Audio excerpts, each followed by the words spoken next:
नमस्कार मित्रों, मैं नीलाभ एक बार फिर से धर्म संसार पर आप सभी का स्वागत करता हूँ। बजरंग बली की जय। यह जयकारा आपको किसी भी हनुमान मंदिर में सबसे अधिक सुनने को मिल जाता है। पवन पुत्र हनुमान के वैसे तो कई नाम हैं, लेकिन जितना प्रसिद्ध उनका हनुमान नाम है, उतना ही प्रसिद्ध उनका एक और नाम भी है, जो है बजरंग बली। उनके नाम हनुमान का इतिहास तो हम सभी जानते हैं, किंतु क्या आपको ये पता है कि उन्हें बजरंग क्यों बुलाते हैं? आपको ये भी लग सकता है कि रामायण तो संस्कृत में लिखी गई और बजरंग संस्कृत शब्द नहीं है, फिर ये नाम आखिर आया कहां से? मजेदार बात यह है कि आज का यह शब्द बजरंग, जो हमारी संस्कृति में घुल मिल गया है, वास्तव में मूल संस्कृत शब्द का अपभ्रंश है। आप में से कई लोगों को अपभ्रंश का अर्थ शायद पता ना हो। अपभ्रंश उसे कहा जाता है जो समय के साथ साथ स्थानीय भाषा में परिणत हो जाता है। उदाहरण के लिए हमारे शहर भागलपुर में एक स्थान है जिसका नाम है बौंसी। यह वो स्थान है जहां समुद्र मंथन हुआ था और उसका मूल नाम था वासुकी, जो नागराज वासुकी के नाम पर पड़ा था। किंतु समय के साथ साथ आज वो वासुकी नाम अंगिका भाषा में बौंसी हो गया है। ठीक इसी प्रकार हमारे शहर का नाम समय के साथ साथ अपभ्रंश होकर भगदत्तपुरम से भागलपुर हो गया है। तो वो स्थान बौंसी जहां वास्तव में समुद्र मंथन हुआ था, इसके बारे में हमने एक वीडियो पहले ही प्रकाशित कर रखा है, जिसका लिंक हम डिस्क्रिप्शन में दे रहे हैं। यदि आपकी इच्छा हो तो उसे वहां जाकर देख सकते हैं। जिस प्रकार कई स्थानों के नाम अपभ्रंश हुए हैं, कुछ ऐसा ही हुआ है हनुमान जी के इस नाम के साथ।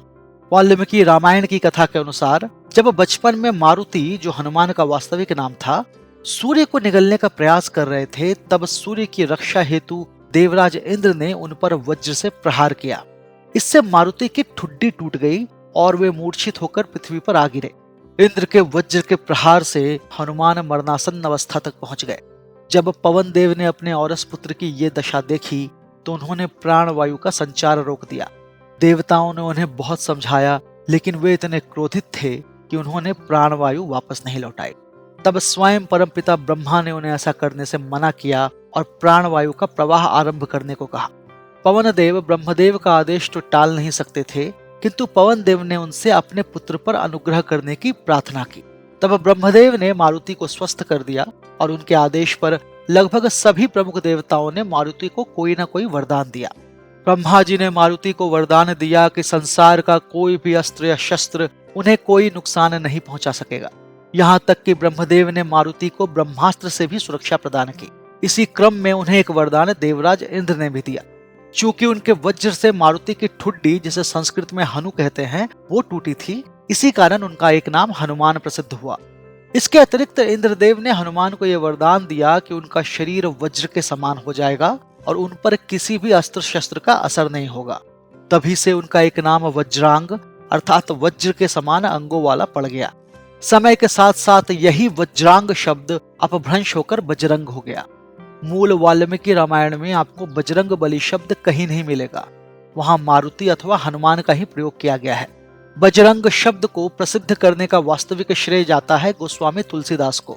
जब उन्होंने अवधी भाषा में श्री रामचरितमानस लिखी, तब उन्होंने ही पहली बार वज्रांग को स्थानीय भाषा में बजरंग लिखा और इसी कारण हनुमान का एक नाम बजरंग बली प्रसिद्ध हुआ, जिसका अर्थ होता है वज्र के समान बल वाला।